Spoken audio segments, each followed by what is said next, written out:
అంటే అన్ని వస్తువులు. ఇప్పుడు మనకు కారు కావాలి, కారు నీకు హోదా ఉంది, అనుభవించు. అన్ని వస్తువులను, అన్ని విషయాలను, అంటే అందరి నుంచి అన్ని విషయాలను అనుభవించడానికి, తెలుసుకోవడానికి. సకల కళలను, అంటే అన్ని కళలు ఉండాలి, అన్ని కళలు నేర్చుకోవాలి. సకల విద్యలు అభ్యసించాలి, అన్ని విద్యలు అభ్యసించాలి. ఈత కొట్టాలి, సైకిల్ తొక్కాలి, మోటార్ సైకిల్ తొక్కాలి, కారు తొక్కాలి, పాట పాడాలి, డ్యాన్స్ చేయాలి. అన్ని కళలు, అన్ని విద్యలు నేర్చుకోవడానికి. ఆధ్యాత్మిక శాస్త్రం గురించి పూర్తిగా క్షుణ్ణంగా తెలుసుకోవాలి. ఆధ్యాత్మిక శాస్త్రం గురించి పూర్ణంగా తెలుసుకోవాలి, క్షుణ్ణంగా తెలుసుకోవాలి. ఏమి చేయాలి? పూర్తిగా క్షుణ్ణంగా అంటే నువ్వు శరీరం కాదు, ఆత్మను అని తెలుసుకోవాలి. ముఖ్యంగా ఆత్మశక్తులను శక్తి మేరకు సంపాదించుకోవాలి. ఏమిటి ఆత్మశక్తులు? అరిమ, గరిమ, ఇవన్నీ ఉంటాయి కదా, అష్ట సిద్ధులు. అవన్నీ కూడా నీ శక్తి మేరకు నువ్వు సంతరించుకోవడానికి. నీ జీవిత పరమార్థం ఏంటంటే అంటే ఈ 4: సకల వస్తువులు నువ్వు అనుభవించడానికి, సకల విషయాలు నువ్వు తెలుసుకోవడానికి, సకల కళలు నువ్వు పోషించడానికి, సకల విద్యలు అభ్యసించడానికి, ఆధ్యాత్మిక శాస్త్రం గురించి పూర్ణంగా క్షుణ్ణంగా తెలుసుకోవడానికి, ముఖ్యంగా ఆత్మశక్తులను నువ్వు సంతరించుకోవడానికి. నీ జీవితం యొక్క పరమార్థం అని చెప్పి సార్ చెప్తూ ఉన్నాడు. కనుక జీవిత పరమార్థాలు 4 ఏంటివి అంటే భుక్తి, రక్తి, ముక్తి, శక్తి. భుక్తి అనేది విషయానందం ద్వారా వస్తుంది. భుక్తి అనేది విషయానందం ద్వారా, విషయాలు తెలుసుకోవడం దాకా పొందే ఆనందం ద్వారా భుక్తి. రక్తి అంటే కళలు, ఆటలు, పాటలు, కళల ద్వారా వస్తుంది. ముక్తి అంటే ఆధ్యాత్మిక విజ్ఞానం ద్వారా వస్తుంది. శక్తి అంటే ధ్యానం ద్వారా, యోగ సాధన ద్వారా వస్తుంది. అంటే మన జీవిత పరమార్థం ఈ 4: భుక్తి, రక్తి, ముక్తి, శక్తి. భుక్తి అంటే విషయానందము, రక్తి అంటే కళలు, ఆటలు, పాటల ద్వారా, ముక్తి అంటే ఆధ్యాత్మిక విజ్ఞానం ద్వారా, శక్తి అంటే యోగ సాధన ద్వారా.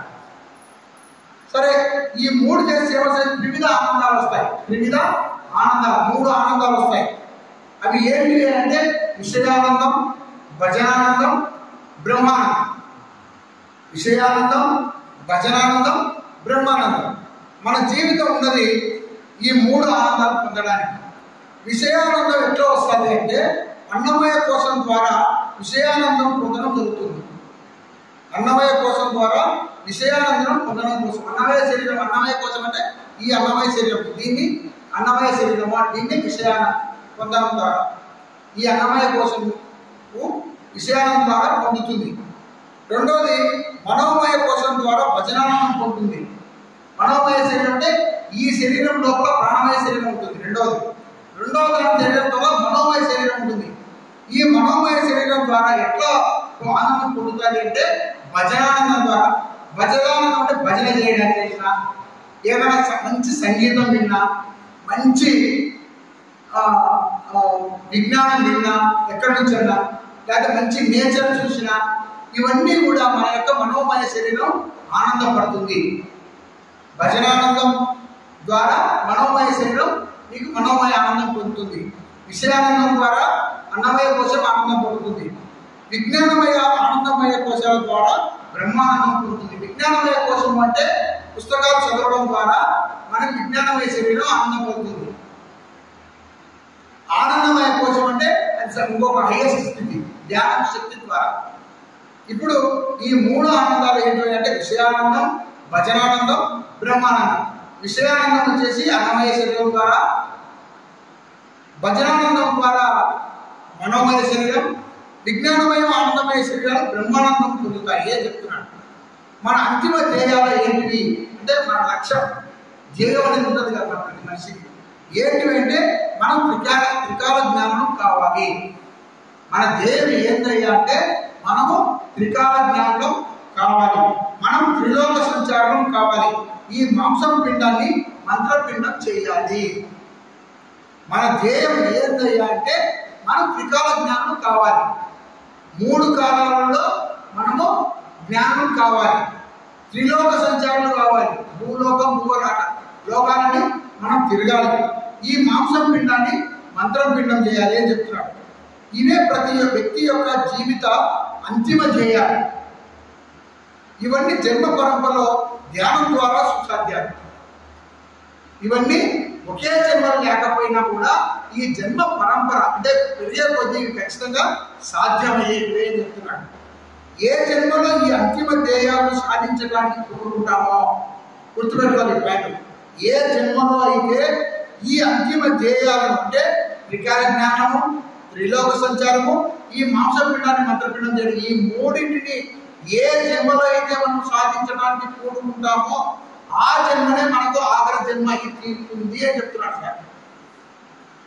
ఏ జన్మలో అయితే ఈ మూడింటిని మనము చేరడానికి కోరుకుంటామో ఆ జన్మనే ఆఖరి జన్మ అయి తీరుతుంది అని చెప్తున్నాడు. ఇదే యద్భావం తద్భవతి, యా మతికి సా గతిర్భవే. అంటే మన మతి ఎలా ఉంటుందో మన గతి ఎలా ఉంటుంది అంటే ఇప్పుడే తెలుసుకున్నాం. మన ఆలోచనలు బట్టి మన భావం ఉంటుంది. మన మతిలో ఏ ధ్యేయాలు పెట్టుకొని దీక్షతో సాధన కొనసాగిస్తే మన గతి కూడా తప్పకుండా అలాగే ఉంటుంది. బాగా మనం గుర్తుపెట్టుకోవాలి పాయింట్. మన మతిలో ఏ ధ్యేయాలు అంటే ఏ లక్ష్యాలు పెట్టుకొని దీక్షతో చెప్పినాడు పాయింట్, దీక్షతో సాధన కొనసాగిస్తే మన గతి కూడా తప్పకుండా అలాగే ఉంటుంది. దీక్ష చేయాలి, ఒక 41 రోజులు సాధన దీక్ష చేయాలి, టైం పెట్టుకోవాలి, ఫుడ్ తక్కువ తినాలి, ఎక్కువ సాధన చేయాలి, పుస్తకాలు చదవాలి, మంచి విజ్ఞానానికి సంబంధించిన గురువుల యొక్క సందేశాలు వింటూ ఉంటే మన మధ్య అలా పెట్టుకుంటే మన గతి ఆ విధంగా నువ్వు చేరుతావు అని చెప్తున్నాడు. దీక్షతో అన్నాడు. మన మతి ఎలా ఉంటుందో మన గతి ఎలా ఉంటుందని, మన మతిలో ఏ ధ్యేయాలు పెట్టుకొని దీక్షతో సాధన కొనసాగిస్తే, ఆషామాషి సాధన కాదు, దీక్షతో చేయండి అని చెప్తున్నాడు సార్. దీక్షతో సాధన కొనసాగిస్తే మన గతి కూడా తప్పకుండా అలానే ఉంటుంది. మన అంతిమ ధ్యేయాలే లక్ష్యాలుగా పెట్టుకోవాలి. ఎటువంటి ధ్యేయాలు పెట్టుకోవాలి? మన అంతిమ ధ్యేయాలు ఏంటివి? త్రిలోక సంచారం కావాలి, ఈ మాంసపిండాన్ని మంత్రపిండం చేసుకోవాలి, త్రికాల జ్ఞానం కావాలి. ఈ మూడు నాకు కావాలి అనే ధ్యేయం పెట్టుకొని దీక్షతో మనం సాధన చేస్తే మన గతి ఖచ్చితంగా మనము రీచ్ అవుతాము అని చెప్పి సార్ చెప్తున్నాడు అన్నమాట. మన అంతిమ ధ్యేయాన్ని లక్ష్యాలుగా పెట్టుకోవాలి. ఈ జన్మను ఆఖరి జన్మగా చేసుకోవాలి.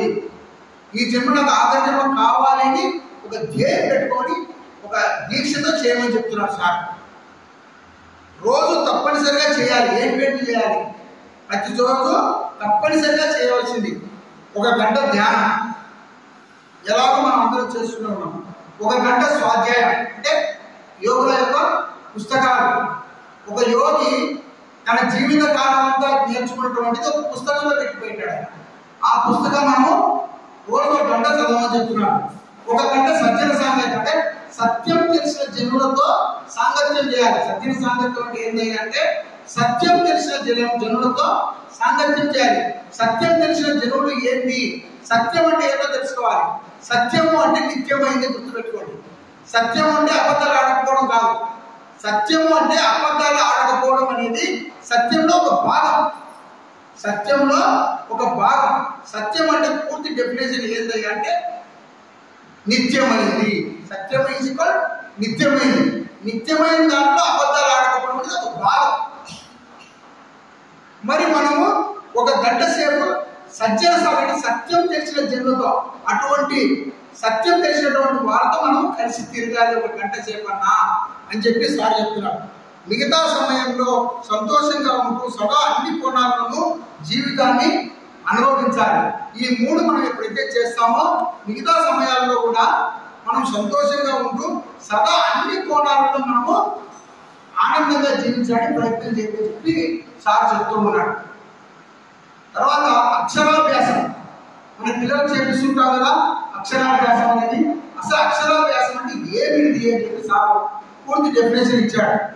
ఆ ప్లస్ క్షరం అక్షరం, ఆ ప్లస్ క్షరం అక్షరం అంటే క్షరం కానిది అక్షరం, క్షరం కానిది అక్షరం. క్షరం అంటే నశించేది, గుర్తుపెట్టుకోండి. క్షరం అంటే నశించేది, అక్షరం అంటే నశించలేనిది అని అర్థం. అక్షరం అంటే నశించబడింది అని అర్థం. అక్షరాభ్యాసం అంటే ఏమిటంటే నశించబడని దాన్ని మనం అభ్యాసం చేయాలి. ఈ క్రియాయోగాన్ని పతంజలి మహర్షి ఏం చెప్పారు అంటే తపస్వాధ్యాయ ఈశ్వర ప్రణిధానైన క్రియాయోగ అన్నాడు. తపస్వాధ్యాయ ఈశ్వర ప్రణిధానైన క్రియాయోగ అన్నాడు అని పతంజలి మహర్షి చెప్పాడు. తపస్సు అంటే తప్పించాలి. దేనికోసమైతే తప్పిస్తావో దాన్ని తపస్సు అన్నాయి. స్వాధ్యాయం అంటే మన పుస్తకాలు చదువుతానే దీని స్వాధ్యాయం. ఈశ్వర ప్రణిధానం అంటే సకల చరాచర సృష్టి అంతా కూడా పరమాత్మే అని తెలుసుకోవడం. తపస్సు, స్వాధ్యాయము, ఈశ్వర ప్రణిధానం ఈ మూడింటిని కలిగితే క్రియాయోగం అని చెప్తున్నాడు. తపస్సు అంటే శారీరకమైన భౌతికమైన అవసరాలు అంటే తిండి నిద్ర మొదలైన వాటిని క్రమక్రమంగా తగ్గించుకుంటూ రావడం. స్వాధ్యాయం అంటే ఆత్మ వికాసానికి 100% బోధనకారి అయ్యే గ్రంథాల అధ్యయనం క్రమక్రమంగా అధికంగా చేయడం.